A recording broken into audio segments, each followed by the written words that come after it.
రెడ్డి గారు, మీరు గతంలో వైఎస్ వివేకానంద రెడ్డి గుండెపోటుతో చనిపోయారని చెప్పారు. తర్వాత అది హత్య కేసుని విచారణ జరుగుతుంది. ఎప్పుడు అబద్ధాలనే చెప్పననే మీరు దేవుడి మీద ప్రమాణ పూర్తిగా వివేకానంద రెడ్డి గారు గుండెపోటుతో చనిపోయారా, లేదు ఆయనది వేరే కారణంతో ఆ హత్య జరిగిందా? ఆ రోజు ఉదయం ఆయన మరణించినటువంటి రోజు మీలాంటి విలేకరు ఎవరో ఫస్ట్ టైం నిద్ర లేయంగానే నాకు ఫోన్ వచ్చింది. నేను ఏ ఫోన్ కాల్ అయినా ఎత్తుకుంటా, అన్నోన్ కాల్ అయినా. నిన్నటి నుంచి ఫోన్ ఆపేశా, కృష్ణ గొడవ పడలేక. ఎవరో ఫోన్ చేసి అడిగితే నాకు నిజంగా ఆశ్చర్యం అనిపించింది. వివేకానంద రెడ్డి చనిపోవడం ఏంది, గుండెపోటు ఏంది, ఆయన సన్నగా చాలా హెల్తీగా ఉంటారే అని ఇమ్మీడియట్గా పులివెందులకి ఫోన్ చేసి అడిగాను నేను అవినాష్ రెడ్డి గారిని. అవినాష్, ఏం జరిగింది, ఇట్లా విలేకరులు అడుగుతా ఉన్నారు ఏంది అని.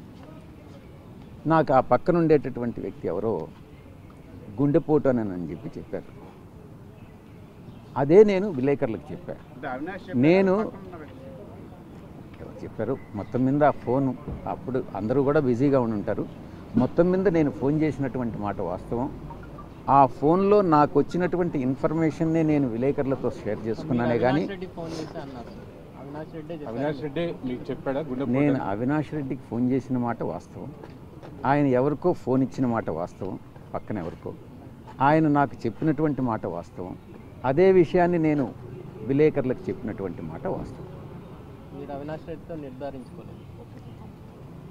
అవినాష్ రెడ్డి అక్కడే ఉన్నాడు, ఆ విషయం నాకు తెలుస్తూ ఉంది, మీకు తెలుసు. నేను అవినాష్ రెడ్డికి ఫోన్ చేశాడని అంటే అక్కడే ఉండుంటాడు.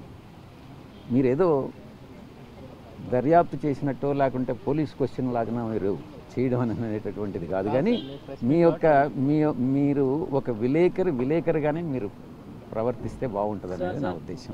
లాస్ట్ ఒక ప్రశ్న సార్, నేను 2014 నుంచి మిమ్మల్ని చూస్తున్నా, మీరు ఒంటరిగా అటు రాజ్యసభలో కావచ్చు, పార్లమెంటు అవుట్ సైడ్ కావచ్చు, పార్టీ కోసం ఎంతో చేశారు కదా.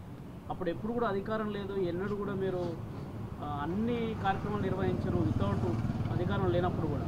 కానీ ఇవాళ ఎందుకు నేను నిర్వహించలేకపోతున్నా, నా ప్లేస్లో వేరే వాళ్ళు అయితే బాగుంటుందని ఇప్పుడు ఎందుకు కన్క్లూడెన్కి వచ్చారు ఇన్నేళ్ళ 9 ఏళ్ళ ప్రయాణంలో?